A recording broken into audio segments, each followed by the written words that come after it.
worry is interest paid on a debt that you don't owe. Welcome to the Waste No Day podcast, a podcast specifically for and about the home services industry as it relates to plumbing, heating, air conditioning, and electrical. More than a podcast, Waste No Day is a credo, a determination, a mindset. It is a never-ending discipline. It is a refuse to lose pursuit. It is a wake-up call every morning to waste no day. Now here's your hosts, Brian Burton and Nate Minnick.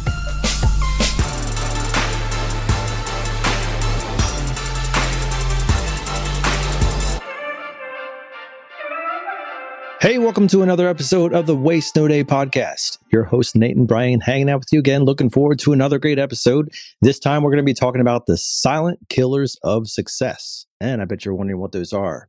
Yes, we all are. And that is the purpose of this episode. We are going to reveal them to you, and we're going to have a little bit of commentary around that as what is holding you back that potentially is not very obvious to you.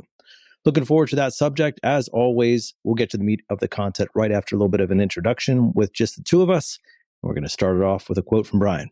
We're going to start it off with a quote from the author of these 7 silent killers, my main man, Jim Rohn. May he rest in peace. Success is nothing more than a few disciplines practiced every day. Jim Rohn. All right.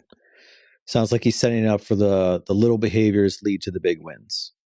Yeah, and those few are what I would probably say is like the antithesis of the 7 silent killers, which would be the 7 attributes of successful people, right? According to the list. Or if you find the opposite of each of the 7, which we did as our morning meeting on Monday of this week at our Phoenix team. We just be killing it in training there, bro. We just have a blast. I bet you do. Yeah. The team's fun. They're super cool dudes. They're all excited and exciting, and everyone's having a good time, but we're all seriously about getting better every morning in that meeting. And then about going out and practicing what we learned and just climbing mountains, man. It's a freaking awesome crew. Love those dudes. Yeah. Peace. And I know you're a great trainer, Brian. Thanks, buddy. This is not the first episode of 2026, but it is the first episode we are recording in 2026. And we're pretty pumped about that. Pumped to have this particular episode of Jim Rohn's 7 silent killers of success to start certainly our own 2026, but hopefully to help somebody listening.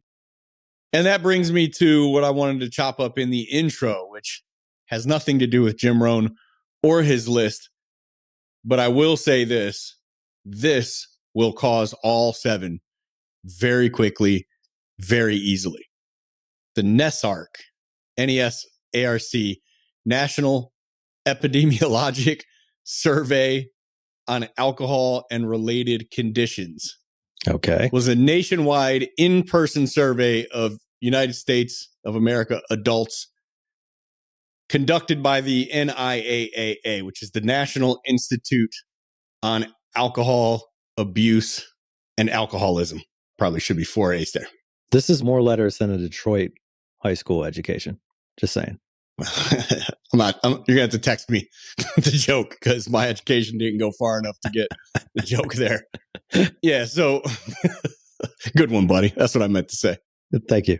So rolling the dice, so to speak, is what I want to talk about in this intro.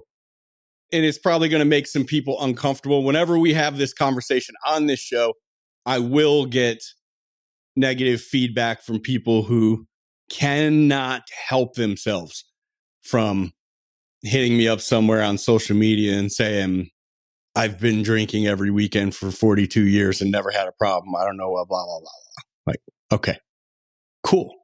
Well, here's a survey for you that tells you you're probably fine, right? But if it makes you really uncomfortable, you're probably not. But stick with me and you might understand why, even if it doesn't matter to you in this conversation, it should matter to some of the people listening, including a younger me. So It was a massive national survey in the US, again, called NESARC or NESARC. I don't know. I read these things. I don't know how to say them. Conducted by the NIAAA. And it's considered the most thorough looks we've ever had at how alcohol actually affects real people living real lives in the US. Not just people in rehab or in trouble with the law, but regular adults interviewed face to face and assessed using real diagnostic criteria over tens of thousands of human beings. And what the data showed was, when you slow down enough to really look at it, it's staggering in its statistical value. Roughly 1 out of every 3 men in the US will meet the clinical criteria for AUD, alcohol use disorder, at some point in their lives. Not a rough patch, not a bad month, not a game on hard weekend, a diagnosable condition that meaningfully interferes with how they function as husbands, as fathers, as workers, as builders, as men. But what really blew my tiny little hairs back and stopped me in my tracks wasn't just how common alcohol problems are. I know how common they are. I just know how rarely they're admitted to. But it's what happens when you look at the severity, because the researchers at the NIAAA break the numbers down, and we get to see something else emerge. We see that roughly 10% of men in the US go on to develop severe chronic alcohol problems. The kind that don't just make life harder, but actually begin to remove a man from society piece by piece. Careers start slipping away. Marriages unravel. Health declines quickly. Years are shaven off the end of a life. Quietly at first, and then all of a sudden, just blam, all at once. Purpose and drive fades away. And many men disappear from society. They're taken. Jordan Peterson said this. He said, alcohol will take about 10% of men right out of the game. Like, you're only competing with about 90% just because of alcohol. And then, of course, some of them will pass and disappear entirely, right? That 10% is responsible for a widely disproportionate amount of divorce, job loss, violence, suicide, and early death. It said that 50% of murders are caused by people under the influence of alcohol. And 50% of people murdered are under the influence of alcohol. So I feel like there's a much better percentage chance of not killing or being killed if we just remove that from the equation, right? So when you hear someone like Dr. Jordan Peterson say that about 10% of men are taken out of society by the drink, that's not a dramatic talking point. It is a dramatic talking point. It's not just a dramatic talking point. It's a literal interpretation of hard, uncomfortable data from a study. And once we understand that, a question starts to form that's going to be really hard to ignore, right? If the odds are 1 in 10, do we really want to roll the dice and assume that we'll always be the other 9? Like every man who's been taken out by alcohol. Every single one. I know personally because I've lived that. I've sat in rehab with 200 fellow addicts in Teen Challenge Training Center in Rearsburg, Pennsylvania. From every walk of life. We literally had a rocket scientist in the dorm. I mean, white collar, blue collar, business owners, veterans, fathers, husbands, guys who were highly respected in the community, trusted, relied on. Every single walk of life you can name. And the one thing that we all had in common, I've talked to every one of them. I was running around kind of getting to this point or seeking the answer to this question, whether I asked it directly because it was somebody I was tight with or I just kind of hinted around and got the answer I was looking for. I wanted to know what got you here, and did you ever think you would like go off the deep end on your DOC or drug of choice, right? And what got me here was a myriad of answers. It's all over the map. I mean, I would say 9 to 9.5 out of 10, either a crappy or lack of a father. That was most of it. But not one imagined they would be in a situation like that. Not one. Nobody planned on it, and nobody thought it could happen to them, including yours truly. Nobody wakes up one morning at 18 or 25 or 55 and decides that their life plan from here on out is going to include slowly dismantling their own potential. And if they're the leader of a family or a business, their family's and business's potential. Nobody sets out thinking we'll trade our future for a coping mechanism, but it chips and chips and chips. It doesn't happen in the snap of a finger. It's a chip, chip, chip, chip, chip, gradual, socially acceptable, quiet decline.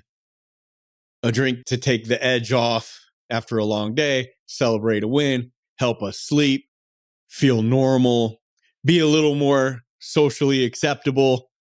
Because, man, you just don't know. I just clam up, bro. Maybe escape a little bit. And somewhere along the way, without a real dramatic fall off a cliff or like a rock bottom scene from a movie, we cross a few little lines that we didn't even know were there, and we certainly weren't paying attention to. And all of a sudden, we're trapped. And we've lost or are on the verge of losing everything. And that's the part that the warning on the bottle does not warn about. It's like addiction doesn't kick the door in. It infiltrates the cracks in the keyhole. And I just want to be very clear about this. I don't want this to be a moral sermon or like a judgment call about your character, you in the driver's seat. It's not about weakness, defects, character flaws. This is literally about probability and risk. This math, it just applies to human behavior, right? And if it's 10% in the US, go ahead for those in Canada, Australia, the UK, Mexico. Shoot, it's been several months, but last time I looked, we had like a lot of listeners in the Middle East, like Iraq or Iraq. Where else was it? Like South Africa, like all over the place. I'm like, what? I assume like some military bases or something. Like, who's listening to this out there? So, do they have like legit plumbers in these countries? I don't know. But when we actually understand the data from and look at it from a human risk factor at X percentage, one thing becomes obvious. The men who lose this battle don't lose because they were stupid. Like I said, literally a dude in there with us that was a rocket scientist. Not anymore, but that's what he was when he went off the deep end. They lose because they were confident that they were exempt. We were so sure it couldn't happen to us. We assumed that the discipline would show up later. We all had this day in mind in the future, not a date, just a whimsical day when we would just be done with this kind of thing. But that's not how life works. That nothing you've ever thought about worked that way, right? There are those of you listening that still plan on getting to the gym one day, getting fit one day, me included, because I put on some freaking pounds over from Thanksgiving to the first week of January. It was a crap show. I went crazy with the food. I feel you on that. Dude, I've been doing cardio every gym day for 30 minutes before my lifts from November 1st to today. And I have never been heavier, and I've never felt less healthy. Cardio sucks. What is wrong with you cardio guys? This is horrible.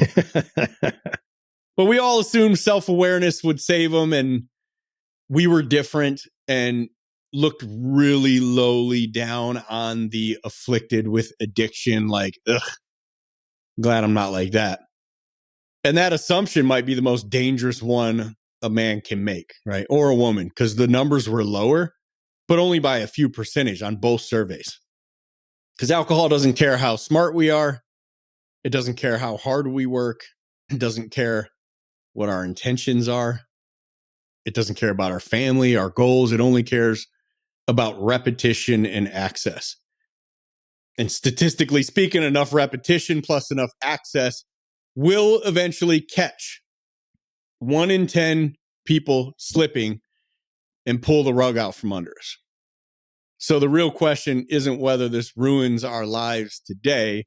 The real question is whether year after year after year, we're still willing to keep rolling the dice and trust that we'll never land on the wrong number and that we aren't setting up our offspring to roll that dice year after year and hope that they don't land on the wrong number. And that's what this intro is about. Not fear, not shame. Maybe just being a little bit more aware of that fact. And hey, maybe the super casual drinker's like, yeah, I hear you, bro. I'm cool. Cool. Good for you. I hope so.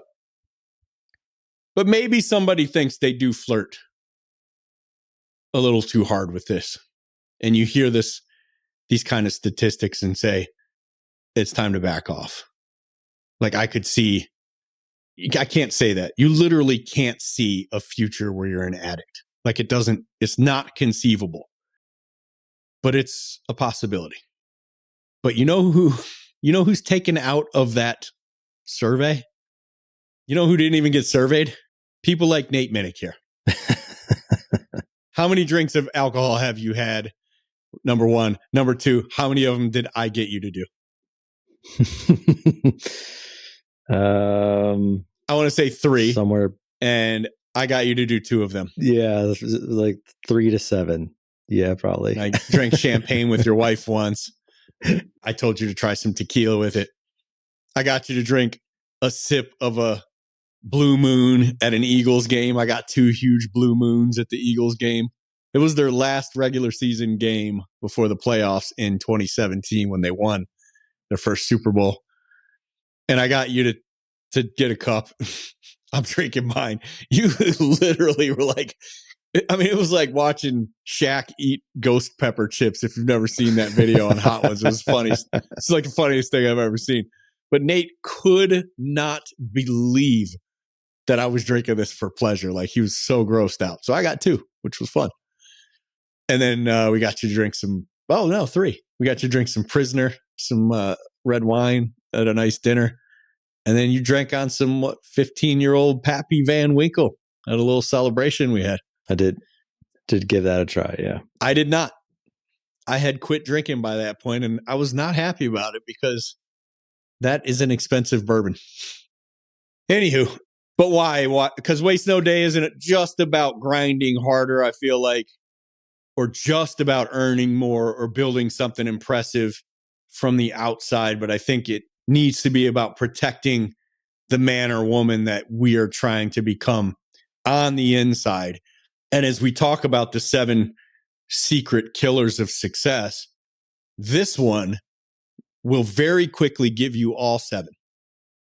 And man, the most disciplined thing a guy can do is stop pretending he's immune to something, right? All right.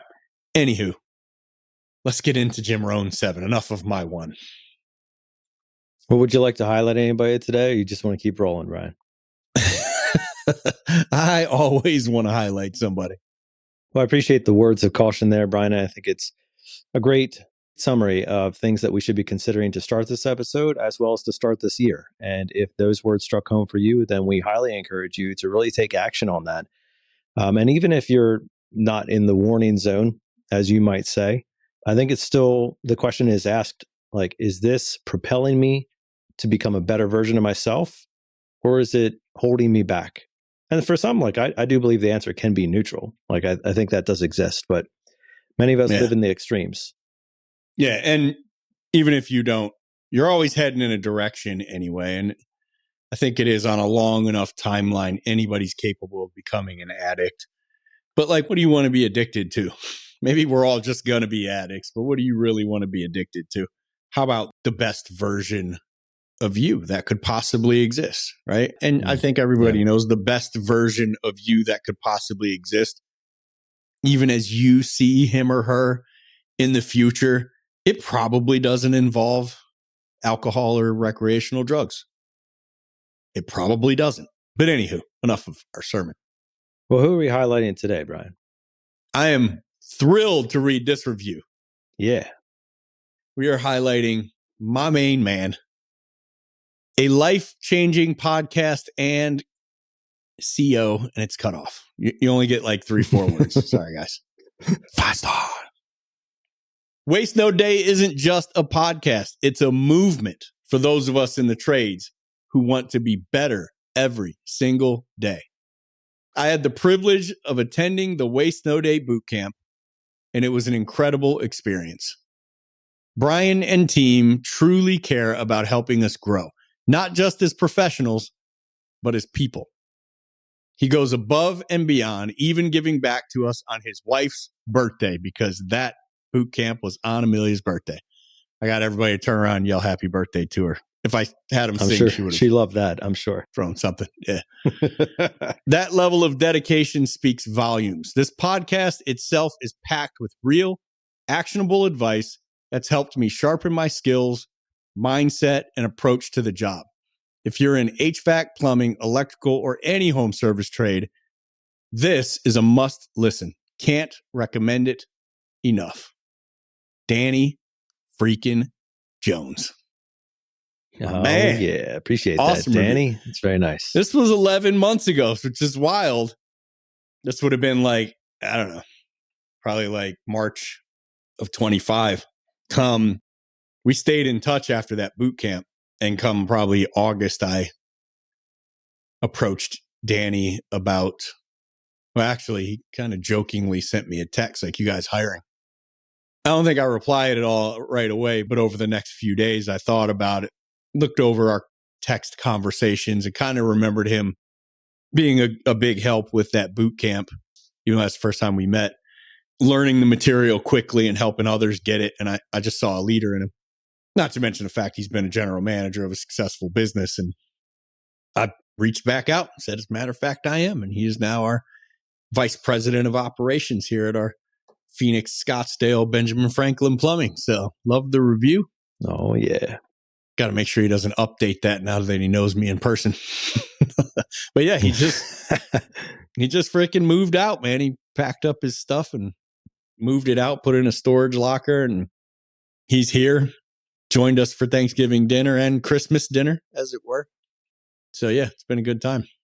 That is a great review, Danny. We appreciate that. Appreciate you. Also a member of the Blue Collar Closer school community as well, and very active in that group. If you're interested in more of that, bluecollarcloser.com, and you can find out the next level of Waste No Day in a school community. Also, the most recent boot camp is coming up very soon. Finally. Tickets are available now at wastenoday.com. Or if you have any questions about boot camp, Blue Collar Closer, our Wiser Wednesday webinars, free webinars we do every Wednesday. I don't know. You want to know how much of a dork Nate really is? Whatever it is. Service at wastenoday.net. Shoot us an email anytime. Service at wastenoday.net. We'll always respond to you.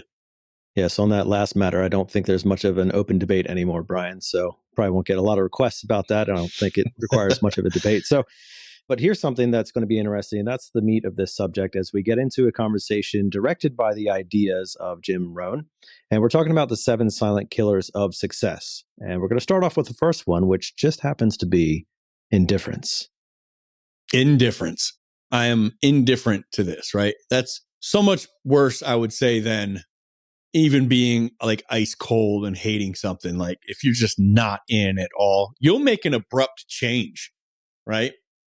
Or if you're totally in, you'll go so hard after something that you will become a different thing than you were before. Like you will take on attributes and characteristics, and you'll learn so fast and so hard that you'll become a different person. But indifference, to quote Revelations, you know, you're neither hot nor cold. you're lukewarm, so I'll spew you out of my mouth. It's like, it's as bad as you can be. Because you're just, I don't know, like hot water, sanitary, cold water, it's a little more sanitary. Lukewarm water, just bacteria laden and stagnant and gross and not good for anything. Not caring is the first step to losing everything. And indifference just means I don't care. It's not a big deal. In the talk where he was talking about this, Jim Rohn said, this is the guy that said, if I had a better job, I would work harder. And he's like, no, you wouldn't. You're either a give it all guy or you're not. So you think that a better situation would motivate you to be better, but you're either getting better and being better or you're not. The situation would only motivate you for a few minutes, and then you'd go back to being what you have programmed yourself to be by accepting mediocrity from yourself. So you just go hard at everything you do all the time, and then you're just the type of person who does that. And believe me, you in a mediocre circumstance, going hard and giving it your all at everything you do, people freaking notice this. They notice it. And you will be plucked out of that scenario and given an opportunity to do something better. Probably shouldn't talk about this because I didn't ask his permission, but I'm going to do it anyway. My wife and I love this little seafood spot near the house here. And 2 times in a row, while we were eating dinner there, this kid, 22, was just like the beacon of positivity and service. And like, he moves quickly. He talks quickly, smiles big, thoroughly enjoys the conversation. I told him today, I saw you talking to a table full of people where I just looked at the people and I was like, I would not enjoy talking to those people. And I figure he didn't either, but you could not tell. He was just having as much fun with them as he was with me. And he was having, he was having fun with me, obviously. But he was just a servant-minded dude who took his job seriously and seemed to love people and love serving people. And every table he went and talked to, the energy at that table went up as a result of him being there. And this was 2 months ago, maybe. The second time we were there, I got his info, put him onto the Waste No Day podcast. And it said, if you like what you hear, you're interested, like, shoot me a text, right? And he shot me a text. And then a couple weeks ago, my wife said, you know, Amelia, did you ever interview that kid you were flirting with at the restaurant? And I just kind of slipped my mind, but he was interested and he finally came and interviewed with us today. And I think liked what he saw, got to hang out with me and Danny and Kyle Brewer and Jack Johnston, one of our top guys, and meet Ethan. Yeah. So, you know, and I'm not saying he just got put on the fast track to fortune and fame, but he certainly feels like there's a lot more opportunity there than what he's doing now. Right. So go hard, give it everything you got, be a grateful, positive person at whatever you're doing. Now, don't text me on LinkedIn 3 weeks from now, like, I did it for 3 weeks, bro, nothing. Okay. I don't know. We could probably tell you were faking it. I don't know. You got to just take the time and become that person, right? And it will happen, man. People are on the lookout for people like that. So, yeah, let's bring it up. Just not indifference, not like shrug of the shoulders. Some will, some won't. So what? Maybe I don't care. I don't care. But, you know, that's the life you're going to get if that's your attitude toward everything. So, cool. Yeah, Brian, the phrase you said was, who cares? And that's a phrase that I hear my kids say from time to time. And it does really rub me the wrong way. You know, we'll say something, it could be anything like, hey, you know, you got to do your homework or what, who cares? Like, it bothers me. Probably because I'm sure I've said that phrase many of times, but yeah. My son or daughter said something like that about homework. I would put my hand on my forehead and be like, your mom. It's not me. I don't care. I'm sorry. I wish I cared. Kinda. I mean, I thought this was going to take you further, but Yeah, I don't know. Maybe the girls will end up in places where they need a degree to advance in a career. Maybe they'll go into plumbing. Maybe they'll be housewives. I don't know. But I just struggle to care about grades in school. It's a struggle. And then, they're in an academy now where they don't deal with the things that kids in regular schools deal with. But when they would come home and I would help them with their homework, and I'd get home on a non-podcast night or no reels to record. I get home at say 5, sit down at the office computer with one of my girls downstairs, and we would do homework until like 7:30. And I'm like, they were just at school for 7 hours. Like, why now? Why do we need another quarter of their awake time? It's like, what were you doing at school all day? What? This is wild. And then I'm looking at the stuff they're doing, and I don't know what field they're going to go into. But I look at the majority of stuff, and I look at where the world is today and try to view where it's going. And I think, is this stuff that someone added to curriculum in the last couple years because they think it's important to know in the next few years? Or is this stuff that was added in the 70s or 80s in a world that is so different from today and tomorrow that it's not even measurable? And that's the answer I came to.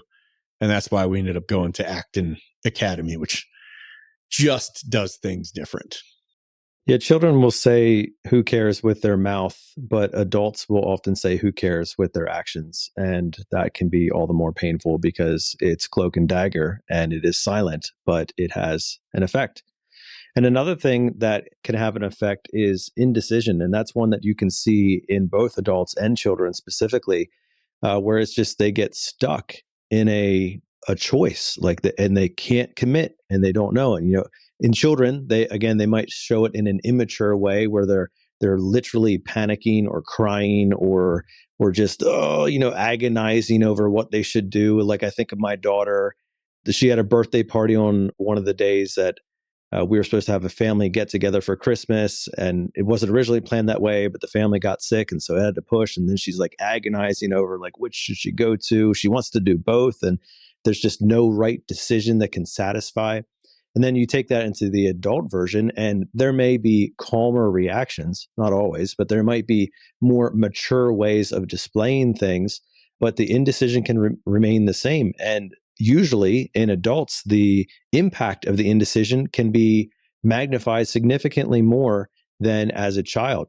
And so you might be talking about the difference between a career trajectory, or whether you should try out for a new job, or whether you should join a career-changing opportunity like blue collar closer and decide to be real about intentions of getting better and those types of things.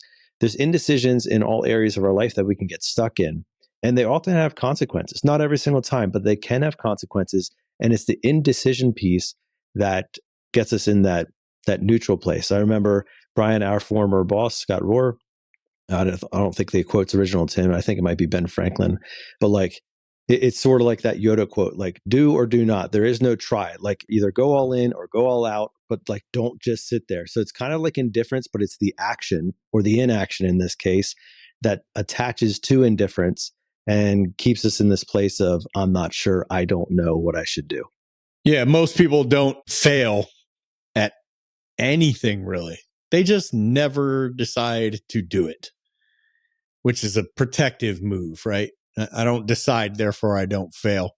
And when Jim Rome was talking about this one, he was like, it's the sitting on the fence guy. I'm sitting on the fence. I don't know if I should get off on this side or this side, because every time I glance over, the grass looks greener on the other side.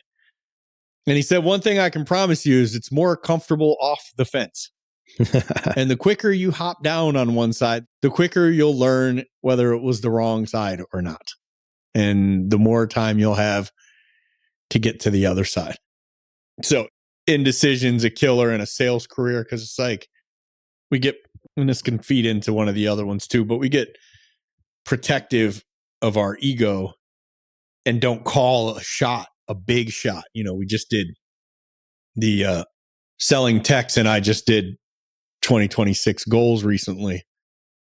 And there were a few people, I would say, who protected themselves from failure with the setting of their number because they don't want to set something real big and miss it. But we've had it on our board before, and I've been saying it to this team for 2 years. I would rather aim huge and miss than aim tiny and hit. Like, it's not even close to me. We missed our 2025 goal. I mean, we still grew by 40% organically in revenue, but we missed our goal. And when you're getting to December and closing out the year, it hurts and it sucks.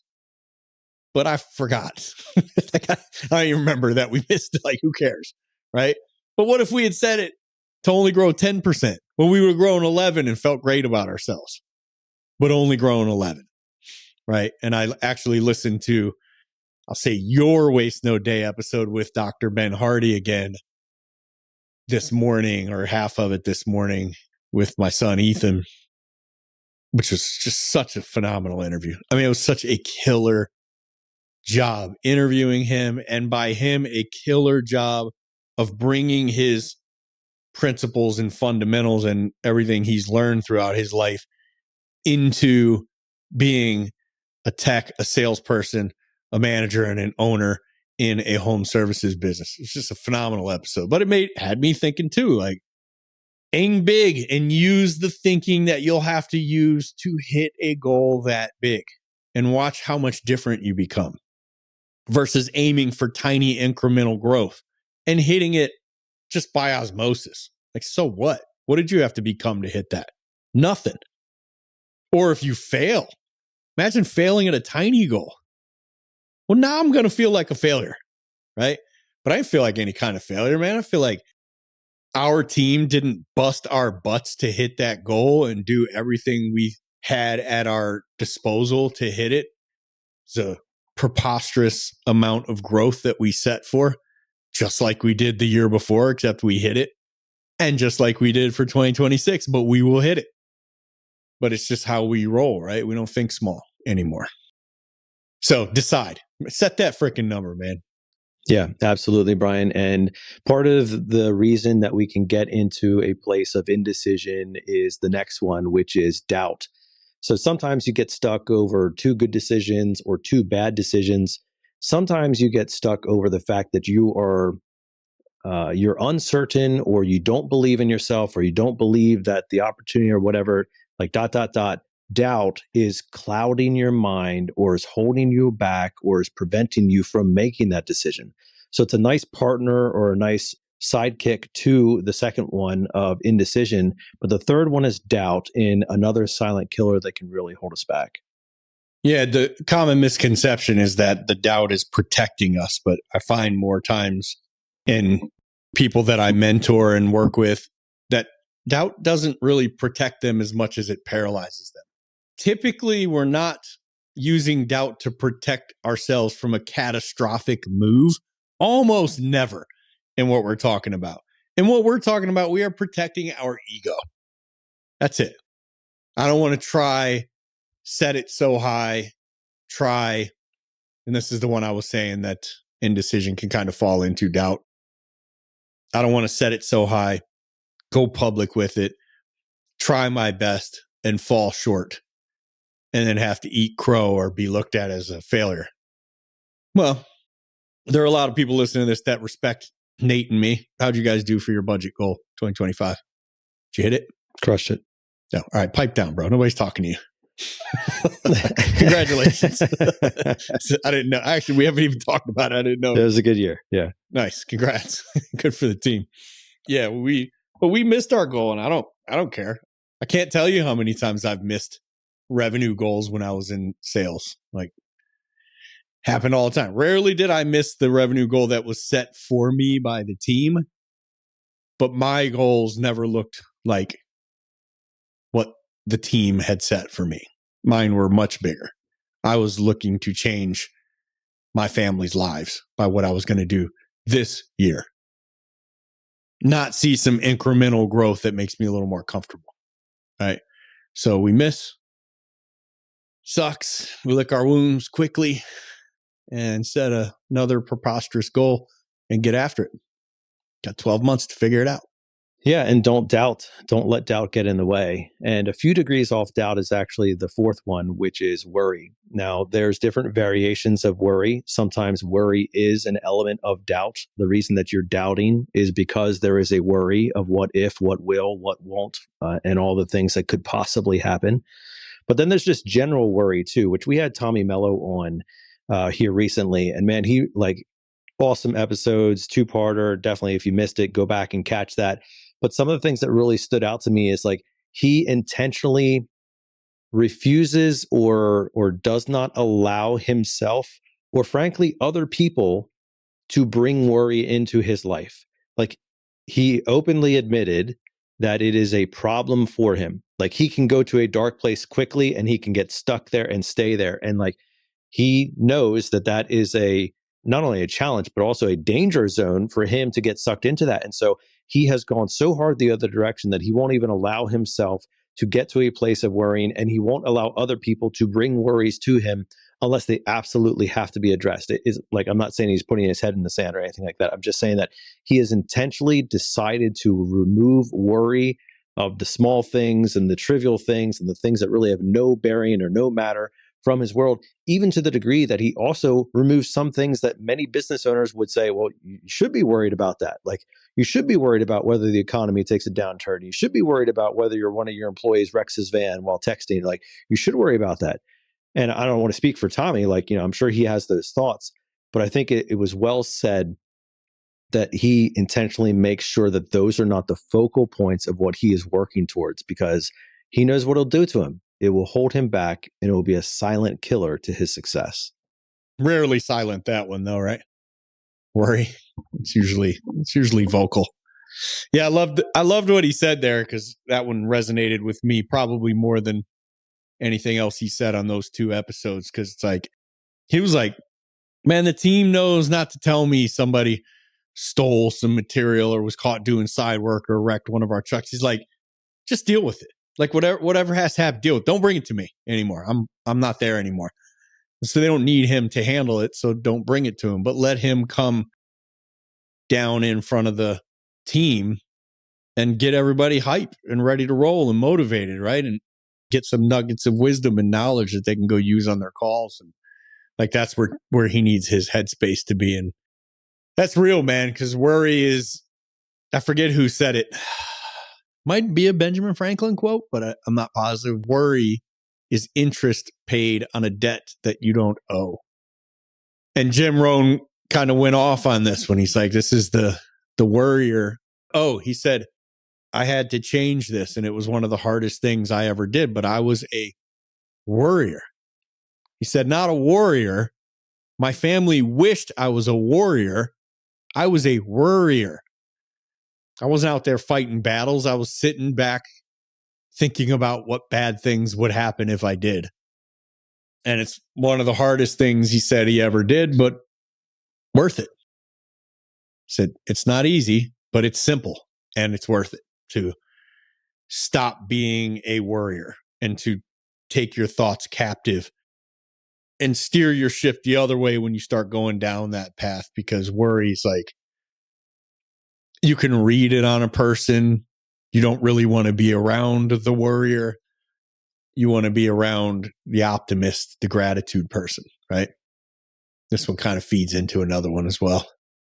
Yeah, that quote, Brian, is actually by William Inge, I-N-G-E, not sure how that's pronounced, but worry is interest paid on trouble before it comes due. Great quote. Williaming.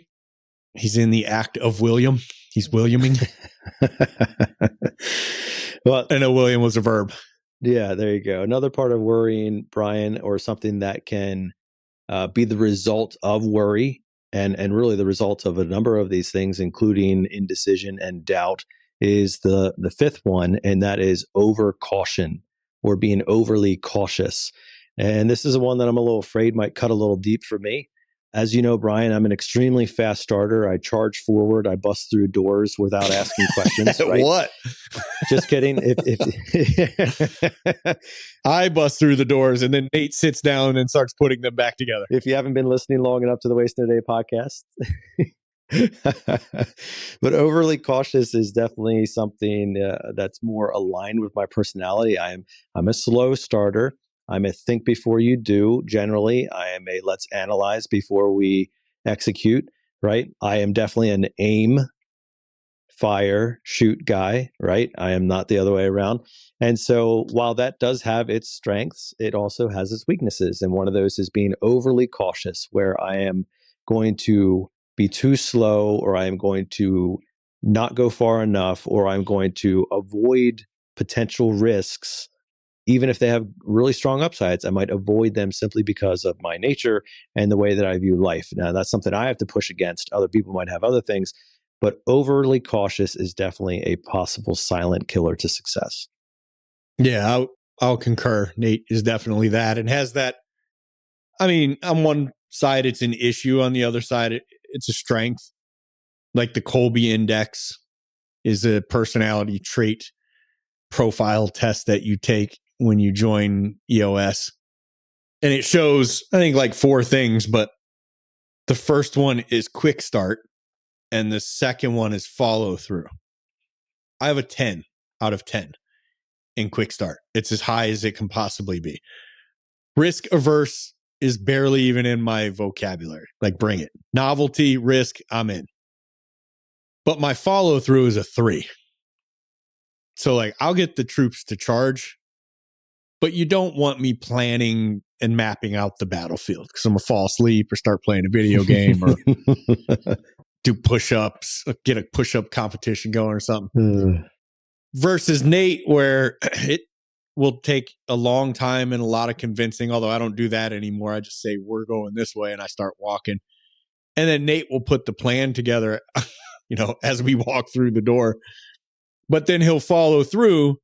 So those that are a slow quick start, or a slow start, or a low quick start, don't beat yourself up, because typically your follow through on things is going to be much higher. And you're going to make sure the jobs get done, the I's get dotted, the T's get crossed. Or as an EOS, we had Mike Payton on, who wrote Get a Grip, one of the EOS Traction series books. As he said, that personality type keeps the trains running on time. So, all necessary. But you can get to a point where you play it so safe, you never make a move. And playing it safe is the most dangerous strategy, because as Jim Rohn was talking about this part, he's like, the guy never invests. He never gets into investing in the markets or whatever, or in himself.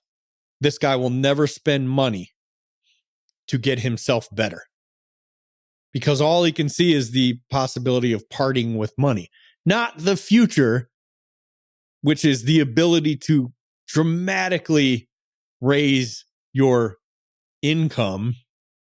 So spending a few grand to, say, train at a boot camp or in bluecollarcloser.com.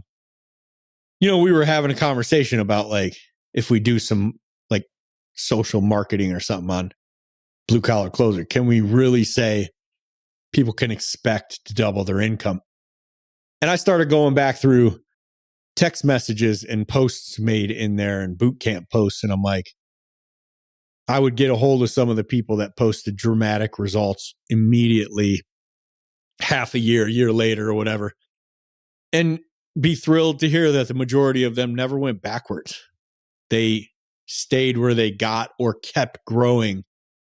And it's so common to hear somebody 2, 3, 4, 5, 6x the income that they had been at for years. 60,000 year after year after year. 220,000. Like that. And they never go back and make 110 after. Once you learn how to do it, you just keep doing it, right? And hopefully keep growing and getting better and looking for other stuff to help you level up and level up and level up, right? But he said, you think the cost of investing is high.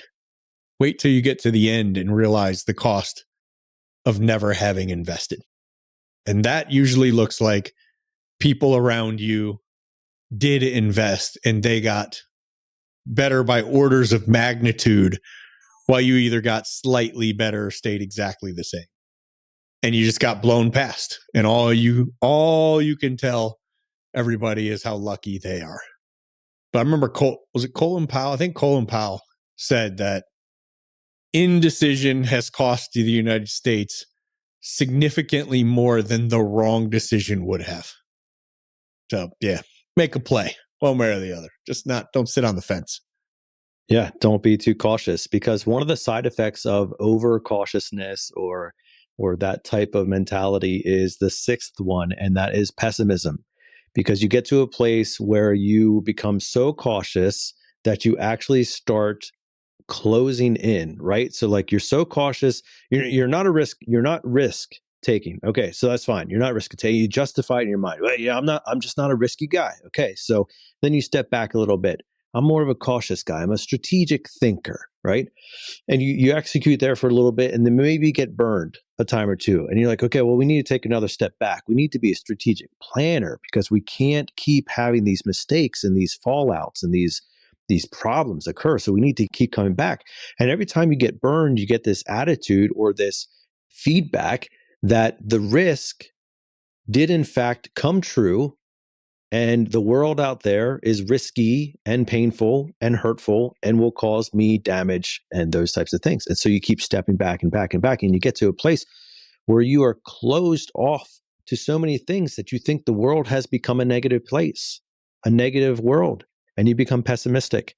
And I've been accused of this many times. I think I'm a realist masquerading as a pessimist, but I definitely have pessimistic tendencies. Some of that probably goes hand in hand with my cautious nature, right? But also some of it is just, I need to have a more optimistic mentality. I need to have more of an abundance mentality. And that's something that I personally have to struggle with, personally have to overcome, is like, I do have a more pessimistic nature.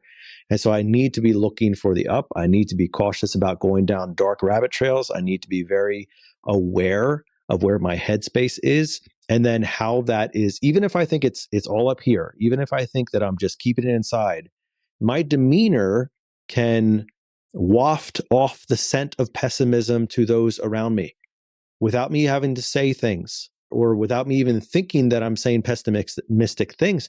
It's the way that I'm saying it, what I'm saying, what I'm not saying, what I'm believing, the cautions that I'm issuing to everybody else. And eventually it's like, dude, this guy never has anything but the worst outcome that he can possibly think of be his reality. And that's a pessimism and a danger and a silent killer to our success. Yeah, I would call you something a little bit different, as I've been calling you for decade we've been working together. 12 years. Oh, 14 years this year, huh? 14 years. Yeah. Which is the contrarian. For every point, Nate has the counterpoint, right? Now, this has been very beneficial in leadership teams we've been on together, oftentimes because it makes me take another viewpoint. And I am such a quick start that my first feeling is what I'm running with. And sometimes that can be too optimistic, right? Let's roll. We're going. And Nate goes, what about this? What about that? What about this? Not like this is why it won't work. There's a difference. That's pessimism, right? But what about this? Let's be careful of this. But a contrarian, like anything you say, Nate has the counterpoint to it. So I'm listening to, and if you haven't listened to the Dr. Ben Hardy episode with Nate, I implore you, go to the Brian Burton Blue Collar Closer YouTube channel. There's a link to it in the show notes of every episode. And just scroll down a little bit and find it. It's just called The Science of Scaling with Dr. Ben Hardy. And Nate was alone on that interview because it was back on September 22nd. Yeah, it's easy to find. I wasn't on it, although I sat there the entire time. I couldn't hear or see them, and they couldn't hear or see me. But I got to hear it later, thankfully. And Dr. Hardy just kept complimenting Nate big time. He's like, I love your questions, man. They're so well thought out. I love the fact that you'll push back a little bit, where most of the time I go on podcasts, all they do is agree with me. It's like, but you're making me take the perspective of the real audience who are, people trying to build themselves and scale. And I was listening to that part again this morning, just laughing in the car with my son, like, Nate's not doing that. He's just disagreeing with you. He's just going to give you, like, it's phenomenal in the beginning. But man, when you're just like, I think I'm going to order this for lunch, and Nate's got the reason, the counterpoint to that, you're just like, I don't care. But no, it's not a pessimism, and it's not a detriment, but actual pessimism is horrible. Expecting the worst trains your brain to find it, right? And it's the same with gratitude, which, optimism is the literal opposite of pessimism. But I would say for this one and number 7, the way out is gratitude. Just spend your time looking for someone to thank for something. No matter how you feel about them. Actually, the worse you feel about them, the better reason to find something to be grateful for and thank them for it. And like I've been saying for a long time, thank someone for what you want from them, right? When the guy who's late all the time and you're pulling your hair out shows up early one day, thank him for being early. I appreciate that you're making this turn, right? Thank him for what you want and watch and see if you don't get more of it. Husbands, same for your wives. Let's not get into detail about what that is. I see you're just doing this a lot lately, and I really appreciate it. It's like every night now, and on my lunch breaks, because I will drive home. Well, Brian, that brings us to the last one. And that leads us to number 7. Which is around the idea of complaining. And so the 7th one is complaining. If you think about the law of the body, what goes in eventually has to come out. If you think about the law of the harvest, what you plant or sow is what you will reap. And so if you are ingesting pessimism, whether it's through the mind or the ears or the eyes or whatever it is, what do you think will eventually come out? It is inevitable. The complaints will vocalize themselves. They will stop staying upstairs and they will make the 6-inch journey down to your mouth and come out. And that is going to be perhaps this is the one that's actually really not a silent killer, because this is the one that's going to be very vocal and people are going to hear it. And it doesn't have to be loud and crazy complaints. It can actually be really just subtle, quiet words, snide remarks, sarcasm at every turn, right? And, I like sarcasm generally, but it has its place, but it also is one of those things where when it's not used properly, it really has a bad effect. And you start tearing people down or tearing the organization down or tearing leadership down or whatever it is. And that complaining is fundamentally based off of a failed worldview. And it's a lack of gratitude. It's an acceptance of pessimism. It's a wrong path, and it will serve you to no purpose, to no end. There is no benefit that comes with complaint. It is just people will view you differently. You will not get the same opportunities. And generally, there will be no result from your complaints. And that's not to say that there isn't something with lodging an issue. I have an issue with this. There's a time and a point where things have to be discussed that have, a contrary perspective to yours or whatever. That's different. But complaint is for the sake of whining, for the sake of tearing down, of making fun or of mocking, or just naturally unbuilding or unconstructing the things that have been put there. And so I think this is a great place to end it on, Brian, because it's a really powerful change that we can focus on in 2026 is to remove the killer of complaint from our daily lives.